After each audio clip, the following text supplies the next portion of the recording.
तो hello students, स्वागत है आपका the BCA student YouTube channel में।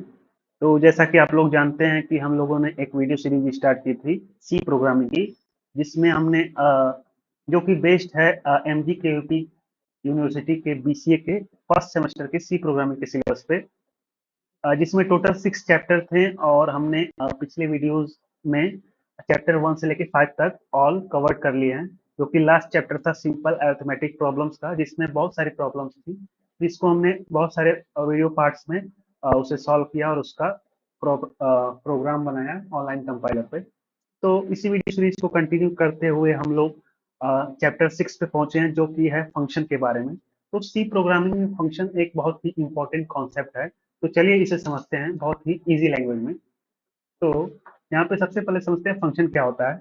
तो functions in C are fundamental building blocks that allow you to divide your program into smaller manageable parts.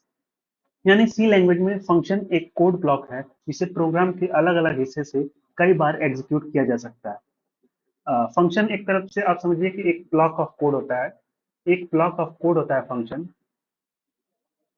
जो कि एक स्पेसिफिक टास्क को एग्जीक्यूट करने के लिए बनाया जाता है।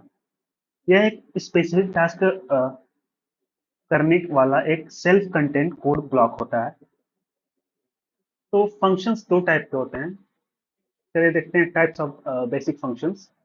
तो functions in C can be classify into two main types. तो सी लैंग्वेज में फंक्शन को दो टाइप्स में डिवाइड किया गया है। पहला है लाइब्रेरी फंक्शंस और दूसरा है यूजर डिफाइंड फंक्शन। तो लाइब्रेरी फंक्शन सबसे पहले समझते हैं क्या होता है। These are pre defined functions in C provided by the C standard library. Examples include printf, scanf, SQRT etcetera. यानी लाइब्रेरी फंक्शन वो फंक्शन होते हैं जो प्री डिफाइन होते हैं, यानी कि पहले से बने होते हैं सी लैंग्वेज में, जो कि किसी स्टैंडर्ड लाइब्रेरी में स्टोर होते हैं। जैसे कि हमने प्रिंटफ स्कैनफ फंक्शन का बहुत यूज किया है अपने प्रीवियस प्रोग्राम्स या वीडियोज में, जो कि एक standard library stdio.h header file का फंक्शन है, जो कि प्री डिफाइंड फंक्शन यानी कि लाइब्रेरी फंक्शंस है, जो कि पहले से बनाए हुए हैं, जिसे यूजर नहीं बनाता। ये पहले से बने बनाए होते हैं, जो कि स्टोर होते हैं स्टैंडर्ड लाइब्रेरीज में। और एक स्क्वायर एसक्यूआरटी फंक्शन है, जो कि मैथ डॉट एच यानी कि math dot H header file में स्टोर होता है। इसका यूज हमने अभी तक नहीं किया है, आगे के वीडियोस में करेंगे, चाहे आज ही कर लेंगे। तो ये सब लाइब्रेरी फंक्शन कहलाते हैं, यानी कि जो पहले से फंक्शंस बने बनाए होते हैं सी लैंग्वेज में, उन्हें हम लाइब्रेरी फंक्शंस बोलते हैं। तो दूसरा टाइप है फंक्शन का यूजर डिफाइंड फंक्शंस। तो फंक्शन का एक सिंटेक्स होता है, जैसे फंक्शन का नेम और फॉलोड बाय पैरेंथेसिस। इस सिंबल को हम पैरेंथेसिस बोलते हैं। ये सिंबल जहां दिखे इसका मतलब वो चीज फंक्शन है। तो यहाँ पे जिस फंक्शन को आप देखेंगे यहाँ पे लास्ट में इंड होगा पैरेंथेसिस से। तो ये एक साइन होता है फंक्शन का, जिससे आप समझ सकते हैं वो चीज फंक्शन है या कुछ और। तो दूसरा टाइप है फंक्शन का user defined function. These are functions that you define to perform specific task. They help in reducing code redundancy, improving code readability and making the program modular. यानी कि जो फंक्शन यूजर बनाता है, यानी कि हम एज ए प्रोग्रामर बनाते हैं, उसे हम यूजर डिफाइंड फंक्शन कहते हैं। तो चलिए अब समझते हैं फंक्शन डिक्लेरेशन एंड डिफिनेशन। तो फंक्शन जो होता है उसके तीन मुख्य पार्ट्स होते हैं। पहला होता है डिक्लेरेशन, दूसरा होता है डिफिनेशन, तीसरा होता है फंक्शन कॉल। फंक्शन कॉल नीचे है, उसे देखेंगे बाद में, पहले इन दोनों को देखते हैं। यानी कि फंक्शन के तीन मेन पार्ट्स, जिसमें से सबसे पहला है डिक्लेरेशन। जैसे कि कोई वेरिएबल हम अपने प्रोग्राम में बना यूज करते हैं, तो सबसे पहले उसे डिक्लेयर करते हैं। वैसे ही फंक्शन के केस में भी होता है। फंक्शन को यूज करने से पहले हम उसे डिक्लेयर करते हैं, इंट मेन फंक्शन स्टार्ट करने से पहले। तो देखिए क्या लिखा हुआ है फंक्शन डिक्लेरेशन के अंदर। एक प्रोटोटाइप होता है, यानी कि हम क्या उसके अंदर लिखेंगे वो बाद में लिखते हैं, पहले उसे डिक्लेयर करते हैं, एक prototype. This informs the compiler about a function name, return type, parameters before its actual definition। यानी कि कंपाइलर को पहले ये बताता है फंक्शन का नाम क्या है, उसका रिटर्न टाइप क्या है और उसमें पैरामीटर है कि नहीं, बिफोर एक्चुअल डेफिनेशन। तो इसका सिंटेक्स होता है, पहले उसका रिटर्न टाइप लिखते हैं और फंक्शन का नेम लिखते हैं, और पैरेंथेसिस के अंदर पैरामीटर लिखते हैं यदि पैरामीटर है तो। एक एग्जांपल के तौर पर देखिए, ऐड का फंक्शन है। इसमें सबसे पहले एक रिटर्न टाइप यहाँ पे लिखा हुआ है, उसके बाद फंक्शन का नेम है। फंक्शन का नेम के भी रूल वही सेम है जो वेरिएबल के नेम में होते हैं। जैसे सबसे पहला लेटर कोई नंबर नहीं हो सकता, और कोई स्पेशल कैरेक्टर नहीं यूज हो सकते, और स्पेस नहीं दे सकते हम इसमें। तो वही रूल है जो कि एक वेरिएबल नेमिंग में हम लोग यूज करते थे, वही रूल फंक्शन के नेमिंग में भी यूज किया जाता है। और देखिए, एग्जांपल हो गया फंक्शन डिक्लेरेशन का। तो दूसरा पार्ट होता है फंक्शन का, function definition. This is where you write actual code that the function will execute. The syntax is follows. तो फंक्शन डेफिनेशन हम लोग मेन फंक्शन के बाद लिखते हैं, यानी कि मेन फंक्शन जहां खत्म होता है उसके बाद फंक्शन डेफिनेशन स्टार्ट करते हैं। और फंक्शन डेफिनेशन का सिंटेक्स भी कुछ इस प्रकार होता है। सबसे पहले रिटर्न टाइप लिखते हैं, फंक्शन का नेम लिखते हैं, और पैरेंथेसिस के अंदर पैरामीटर लिस्टिंग करते हैं, और करली ब्रेसेस ओपन करते हैं, और उसके अंदर फंक्शन बॉडी यानी कि जो कोड जो टास्क परफॉर्म करना है उसका कोड लिखेंगे, और करली ब्रेसेस को क्लोज कर देंगे। ये होता है फंक्शन डेफिनेशन। यदि आपको नहीं समझ में आ रहा तो कोई दिक्कत नहीं, अभी इसे एक्चुअल प्रोग्राम में हम लोग समझेंगे इजीली। तो ये दो पार्ट हो गया फंक्शन के। तो चलिए तीसरा पार्ट देखते हैं क्या है। तीसरा पार्ट है, ये एग्जांपल है फंक्शन डेफिनेशन का, जैसे ऐड का।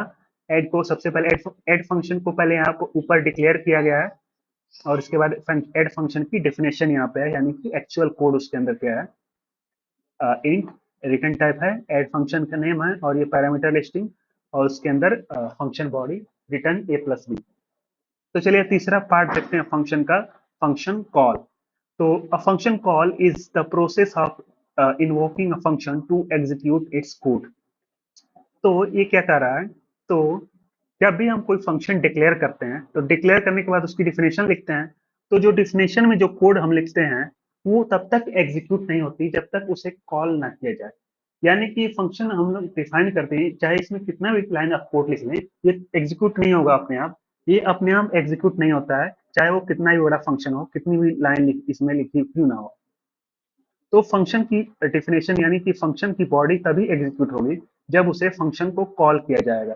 यानी कि जो भी फंक्शन यहाँ पे एग्जांपल में ऐड फंक्शन दिया हुआ है, इसे कॉल करना पड़ेगा तभी एग्जीक्यूट होगा इसके अंदर का कोड। यानी कि ये जो फंक्शन है, फंक्शन की डेफिनेशन है, ये लाइन तब तक एग्जीक्यूट नहीं होगी जब तक इस फंक्शन को कॉल ना किया जाए। तो कॉल करने के दो मेथड होते हैं, कॉल बाय वैल्यू और कॉल बाय रेफरेंस।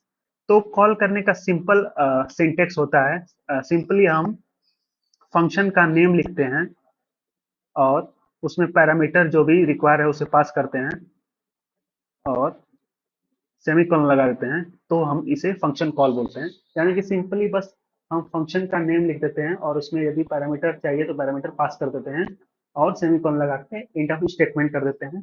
तो ये फंक्शन कॉल हो जाएगी, और कंट्रोल ऑफ एग्जीक्यूशन यहाँ से डायरेक्ट पहुंच जाएगा फंक्शन की बॉडी पर, और ये एग्जीक्यूट कर देगा। तो चलिए अब इसे डायरेक्ट हम लोग प्रोग्राम में समझते हैं। तो सबसे पहले अपना वेब ब्राउजर ओपन करेंगे कोई भी, और सर्च करेंगे जीडीबी कंपाइलर, या सिर्फ जीडीबी सर्च करेंगे। तो सबसे पहली वेबसाइट आएगी onlinegdb.com की, और इसे आप ओपन करेंगे तो कुछ ऐसा इंटरफेस देखने को मिलेगा। तो यहाँ पे टॉप राइट कॉर्नर से आप जाके लैंग्वेज सेलेक्ट करेंगे, सी लैंग्वेज, और इसे कंट्रोल ए करके इरेज कर लेंगे। जैसा कि आप लोग जानते होंगे ऑनलाइन कंपाइलर्स के कुछ बेनिफिट्स होते हैं। जैसे सबसे बड़ा बेनिफिट होता है कि आपको अपने सिस्टम या कंप्यूटर में कोई सॉफ्टवेयर या इन्वायरमेंट सेटअप या डाउनलोड इंस्टॉल नहीं करना पड़ता है। आप डायरेक्ट किसी भी ब्राउजर पे जाके इस वेबसाइट onlinegdb.com पे जाके अपना सी प्रोग्राम रन करा सकते हैं। और दूसरा बेनिफिट होता है कि आप यदि आपके पास लैपटॉप या कंप्यूटर नहीं है तो आप अपने मोबाइल फोन में भी इस वेबसाइट पे जाके सी प्रोग्राम रन करा सकते हैं। तो इन सारे बेनिफिट्स को देखते हुए हमने इस वीडियो सीरीज में ऑनलाइन कंपाइलर को यूज करना सही समझा। तो चलिए हम लोग समझ रहे थे फंक्शन क्या होता है। तो चलिए फंक्शन को एक प्रोग्राम के जरिए समझते हैं। तो जैसा कि आप लोग जानते होंगे, सबसे पहले हम लोग header file, standard input output header file को हम लोग इंक्लूड करते हैं stdio.h। और दूसरी लाइन में हम लोग मेन फंक्शन स्टार्ट करते थे इंट में, और करली ब्रेसेस ओपन क्लोज, और लास्ट में रिटर्न जीरो करते थे, जो कि इंडिकेट करता है successful execution of the program till the last line. तो इसे चलिए रन कराते हैं। तो इसमें कुछ है ही नहीं, तो कुछ आउटपुट नहीं आएगा हमारे पास। तो देख सकते हैं आप यहाँ पे कुछ भी आउटपुट नहीं आया है। और program finish with the exit code 0, यानी कि यहाँ तक सक्सेसफुली एग्जीक्यूट हुआ है हमारा प्रोग्राम। तो हमें समझना है फंक्शन के बारे में। तो जैसा कि हमने देखा है, फंक्शन के 3 पार्ट्स होते हैं: फंक्शन डिक्लेरेशन, फंक्शन डेफिनेशन और फंक्शन कॉल। तो तो सबसे पहले फंक्शन डिक्लेयर करना पड़ता है किसी भी फंक्शन को यूज करने से पहले। हम लोग यूजर डिफाइंड फंक्शन के बारे में देख रहे हैं। और जैसा कि आप लोग जानते होंगे कि ये सब प्री बिल्ट फंक्शन है। जैसे प्रिंटफ एक बिल्ट इन फंक्शन है, जो कि क्या था, जिसका नाम था क्या कहते थे इसे, हाँ, लाइब्रेरी फंक्शन। इसे लाइब्रेरी फंक्शन कहते हैं, जो कि पहले से बने बनाए हैं। और यहाँ पे हम लोग हेलो वर्ल्ड प्रिंट करते हैं इस फंक्शन का यूज करके। तो ये तो हो गया एक लाइब्रेरी फंक्शन जो कि पहले से बना हुआ है। हमें अब यूजर डिफाइंड फंक्शन के बारे में समझना है। तो यूजर डिफाइंड फंक्शन हम बनाते हैं। तो यूजर डिफाइंड फंक्शन का सबसे पहला पार्ट होता है फंक्शन डिक्लेरेशन। तो फंक्शन डिक्लेरेशन में हम लोग क्या करते हैं, सबसे पहले तो हमें रिटर्न टाइप लिखना है। तो यहाँ पे हम रिटर्न टाइप लिखते हैं वर्ड लिखते हैं। वर्ड यानी आप जानते ही होंगे, वर्ड में कुछ रिटर्न नहीं, जो फंक्शन कुछ रिटर्न नहीं करता उसे हम वर्ड कहते हैं। और फंक्शन का नाम हम कुछ लिख देते हैं, चाहे चलिए हेलो लिखते देखते हैं, हेलो। और यहाँ पे कर्ली ब्रेसेस ओपन और क्लोज कर देते हैं और सेमीकोलन लगा देते हैं। तो ये एक सिंपल फंक्शन की डिक्लेरेशन है। इसमें एक रिटर्न टाइप है, फंक्शन का नेम है, और पैरेंथेसिस के अंदर यदि आपको चाहिए कोई पैरामीटर, तो पैरामीटर यहाँ पे दे सकते हैं। तो अभी हमें कोई पैरामीटर नहीं चाहिए, सिंपल देख रहे हैं। तो यहाँ पे रिटर्न टाइप और फंक्शन का नेम और पैरेंथेसिस, यानी कि एक डिक्लेरेशन हो गई फंक्शन की। तो फंक्शन का डिक्लेरेशन मेन फंक्शन के बाहर और पहले करते हैं। तो यहाँ पे आप देख सकते हैं, हमने मेन फंक्शन के पहले फंक्शन को डिक्लेयर कर दिया है। इसे अभी के लिए हटा देते हैं। और तो ये हो गया दूसरा पहला पार्ट फंक्शन डिक्लेरेशन। और दूसरा पार्ट होता है किसी भी फंक्शन का फंक्शन डेफिनेशन। तो फंक्शन डेफिनेशन हम लोग मेन फंक्शन के बाद, जहाँ मेन फंक्शन खत्म होता है उसके बाद शुरू करते हैं। तो यहाँ पे हम लोग फंक्शन की डिफिनेशन लिखेंगे। तो फंक्शन की डिफिनेशन का भी सिंटेक्स कुछ ऐसा ही होता है: रिटर्न टाइप, फंक्शन का नेम और पैरेंथेसिस और ओपन करली ब्रेसेस और लास्ट में क्लोज करली ब्रेसेस, और इसके अंदर हम लिखते हैं फंक्शन की बॉडी। तो यहाँ पे फंक्शन की बॉडी में हम लोग लिख देते हैं प्रिंट हेलो वर्ल्ड, या हेलो फंक्शन लिखते हैं तो ज्यादा अच्छा लगेगा, हेलो फंक्शन। और यहाँ पे सेमीकोलन लगा के इस स्टेटमेंट को एंड कर देते हैं। तो यहाँ पे देखिए, फंक्शन को पहले हमने यहाँ पे डिक्लेयर किया है और फंक्शन की डेफिनेशन यहाँ पे लिखी है। तो जैसा कि हमने पहले समझा है, फंक्शन की डेफिनेशन अपने आप एग्जीक्यूट नहीं होती, यानी कि चलिए रन करा के देखते हैं कि एग्जीक्यूट हो रही कि नहीं। तो यहाँ पे आप देख सकते हैं कुछ भी प्रिंट नहीं हुआ है, हेलो फंक्शन अभी तक प्रिंट नहीं हुआ। तो यहाँ पे आप समझ सकते हैं कि फंक्शन की डेफिनेशन जो होती है ऑटोमेटिकली या अपने आप एग्जीक्यूट नहीं होती, इसे हमें कॉल करना पड़ता है इस फंक्शन को। तो फंक्शन को कॉल करने का बहुत ही सिंपल मेथड है। फंक्शन का नेम लिखते हैं और करली ब्रेसेस ओपन क्लोज करके सेमीकोलन लगाए। तो ये है तीसरा पार्ट फंक्शन का, फंक्शन कॉल, जो कि इस फंक्शन को कॉल करेगा। तो जैसा कि आप जानते होंगे, एग्जीक्यूशन स्टार्ट होता है हमारा मेन फंक्शन से। तो मेन फंक्शन के बाद इस लाइन पे जब एग्जीक्यूशन आएगा तो एक फंक्शन कॉल है। तो यहाँ से एग्जीक्यूशन उठ के फंक्शन कॉल पे चला जाएगा, यहाँ के फंक्शन के डेफिनेशन पे। तो फंक्शन की डेफिनेशन यहाँ से स्टार्ट हो रही है, तो फिर यहाँ से एग्जीक्यूशन स्टार्ट होगा और ये लाइन एग्जीक्यूट होगी तो प्रिंट हो जाएगा हेलो फंक्शन, और करली ब्रेसेस क्लोज हो जाएगा। तो फिर यहाँ पे एग्जीक्यूशन फिर से यहीं पे चला जाएगा जहाँ से स्टार्ट हुआ है, और इसके बाद रिटर्न 0 करके ये प्रोग्राम टर्मिनेट हो जाएगा। तो चलिए रन करा के देखते हैं क्या हो रहा है।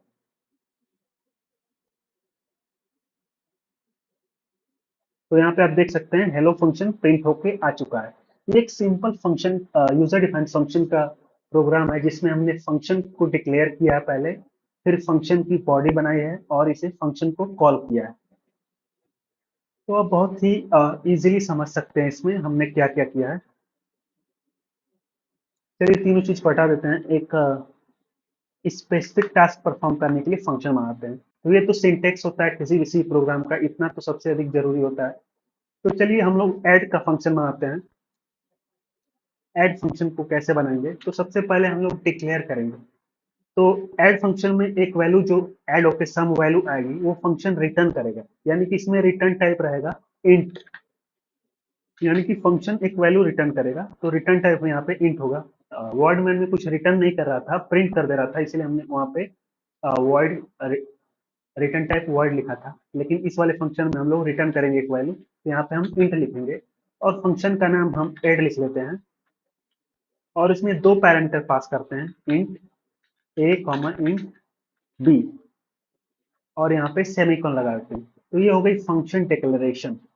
अब यहाँ पे फंक्शन की बॉडी बनाएंगे हम।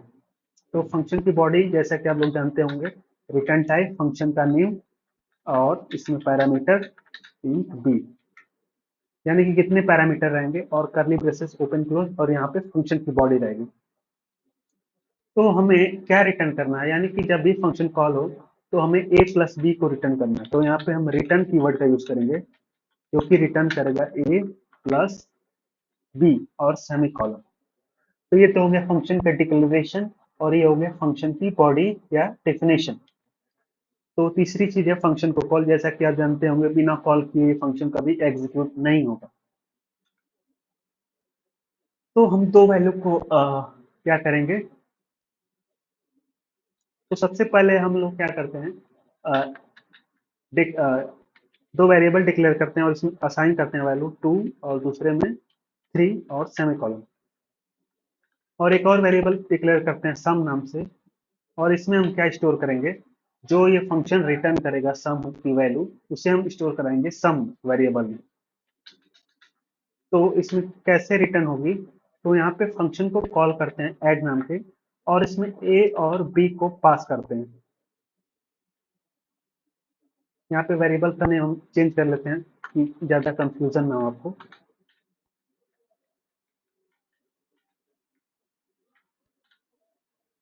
तो चलिए इस प्रोग्राम को समझते हैं। जैसा कि आप लोग जानते हैं सबसे पहले हम लोग मेन से स्टार्ट करेंगे। मेन, कोई भी प्रोग्राम का एग्जीक्यूशन मेन से स्टार्ट होता है और समझने के लिए भी हम लोग मेन से ही स्टार्ट करते हैं। तो मेन फंक्शन से देखिए यहाँ पे सबसे पहली लाइन है int x equal to 2 y equal to 3, यानी कि सबसे पहले हमने दो वेरिएबल डिक्लेयर किया है x इक्वल टू 2 और y इक्वल टू 3, और दूसरी लाइन में दूसरा वेरिएबल डिक्लेयर किया है सम नाम से, और इसमें देखिए क्या असाइन हो रहा है, ये एक फंक्शन कॉल है। जैसा कि आप सिंटेक्स से समझ पा रहे होंगे ये एक फंक्शन कॉल है जो कि ये फंक्शन का नेम है, और इसमें ये पैरामीटर पास हो रहे हैं, यानी कि ये दो वैल्यू पास होंगी फंक्शन की बॉडी में। तो यहाँ पे x की वैल्यू देखिए 2 है और y की वैल्यू 3 है।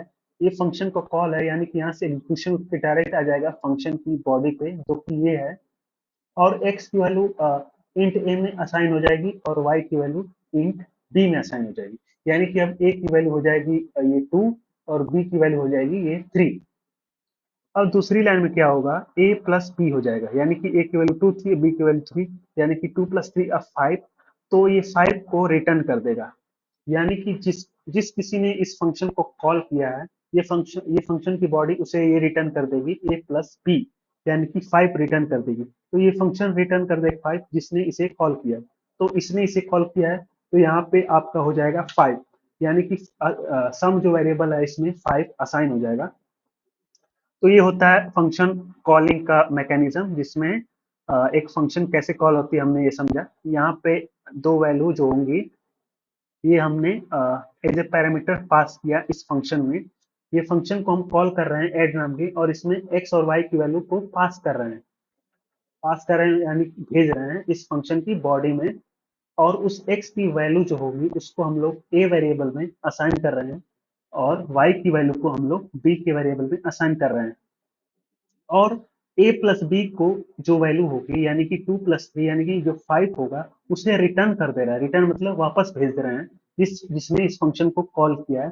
तो इसने इसको कॉल किया है, तो यहाँ पे टोटल 5 मतलब यहाँ पे अब आ जाएगा और 5 असाइन हो जाएगा सम वाले वेरिएबल में। और हम इसके बाद प्रिंट कर देते हैं सम इज इक्वल टू, जैसा कि आप लोग जानते हैं कैसे हम प्रिंट करते हैं, परसेंट डी इंटीजर के लिए, और सेमीकोलन लगा के हम लोग वेरिएबल का नाम लिखते हैं और यहाँ पे सेमीकोलन।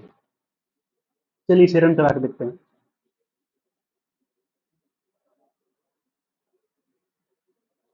तो यहाँ पे आप देख सकते हैं सम इक्वल टू 5 प्रिंट होके आ चुका है। तो सम का प्रोग्राम हमने बनाया है एक फंक्शन का यूज करके। जैसा कि आप देख सकते हैं इसमें फंक्शन के 3 पार्ट्स हैं, फंक्शन डिक्लेरेशन, फंक्शन डेफिनेशन और फंक्शन कॉल। तो इसमें इस वाले प्रोग्राम में हमने एक वैल्यू रिटर्न की है फंक्शन से। तो थोड़ा इसे और अच्छा बनाने के लिए हम लोग यूजर द्वारा इनपुट किया हुआ नंबर एक्सेप्ट करेंगे।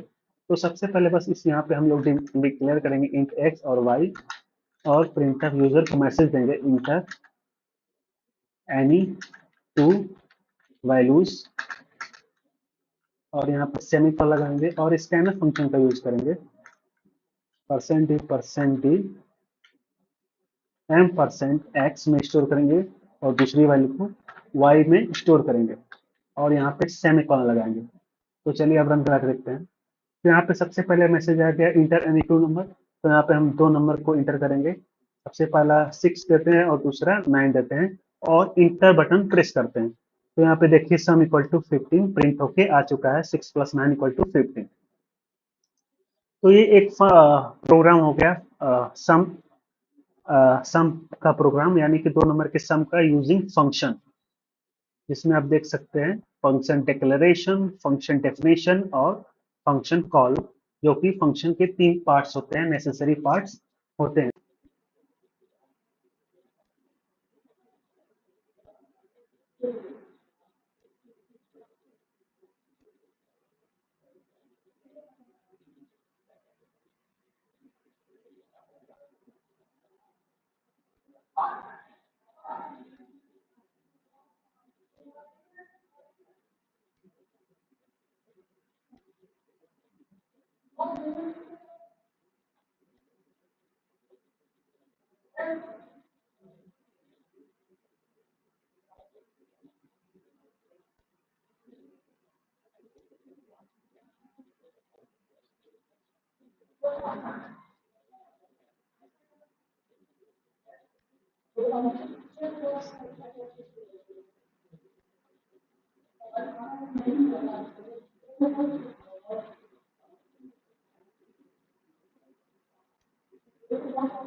तो ये हो गया हमारा एक सिंपल ऐड का प्रोग्राम यूजिंग फंक्शन। तो जिसमें हमने फंक्शन के तीनों पार्ट्स जो कि हैं फंक्शन डिक्लेरेशन, फंक्शन डेफिनेशन और फंक्शन कॉल को इजीली समझा है इस सम के प्रोग्राम से। तो यहाँ पे हमने देख लिया है फंक्शन के बारे में, और आज के इस वीडियो में हमने देखा फंक्शन क्या होता है, फंक्शन के टाइप्स क्या होते हैं, फंक्शन के दो टाइप्स देखा, लाइब्रेरी फंक्शंस और यूजर डिफाइंड फंक्शन, और फंक्शन के 3 मेन पार्ट्स होते हैं जो डिक्लेरेशन, डेफिनेशन और फंक्शन कॉल। तो नेक्स्ट वीडियो में हम लोग और आगे बढ़ेंगे और कॉल बाय वैल्यू और कॉल बाय रेफरेंस को डिटेल में समझेंगे, और उसके बाद देखेंगे functions with no return type, no parameter, function with no return type but parameter, function return type but no parameters. ये सारे डिटेल्स में हम समझेंगे, और आगे चलते चलते हम लोग parameter passing, call by value, call by reference और स्कोप ऑफ वेरिएबल और बहुत सारी चीजें देखेंगे नेक्स्ट वीडियो में। तो आज की वीडियो में बस इतना ही। और एक बहुत ज़रूरी बात है कि बहुत सारे बच्चे फंक्शन की डेफिनेशन ही नहीं जानते। फंक्शन के बहुत सारे प्रोग्राम बना लेते हैं, बड़े-बड़े प्रोग्राम बना लेते हैं, फंक्शन डिक्लेयर, डेफिनेशन और कॉल भी कर लेते हैं। लेकिन यदि आप उनसे कोई पूछ देता है कि फंक्शन होता क्या है ऐसी लैंग्वेज में, तो वो नहीं बता पाते। तो आपको ऐसा नहीं करना है। आपको एक सिंपल डेफिनेशन फंक्शन की याद करके रखनी है। यदि आपसे कोई पूछ दे कि फंक्शन क्या होता है, तो आप धड़ाक से बता दें। तो आप याद कर लीजिए फंक्शन की एक सिंपल डेफिनेशन। तो यदि आपसे कोई पूछे फंक्शन क्या होता है, तो आप सीधे बोलें कि function is a set of instruction that is used to perform a specific task. बस इतना बोल देंगे तो आपको समझ जाएगा सामने वाला कि आपको सब कुछ आता है। तो आप फंक्शन की डेफिनेशन जरूर याद कर लें कि function is an set of instruction that is used to perform specific task. या तो आप ये बोल सकते हैं या तो आप ये बोल सकते हैं function is a block of code use to perform specific task. ये बहुत ही सिंपल डेफिनेशंस है फंक्शन की, जो बहुत सारे बच्चे नहीं याद रखते और भूल जाते हैं, और यदि उनसे कोई पूछ देता है तो कुछ नहीं बता पाता। तो ये सारी इंपॉर्टेंट चीजें हैं, आपको याद करनी है। तो चलिए मिलते हैं नेक्स्ट वीडियो में, तब तक के लिए ओके बाय।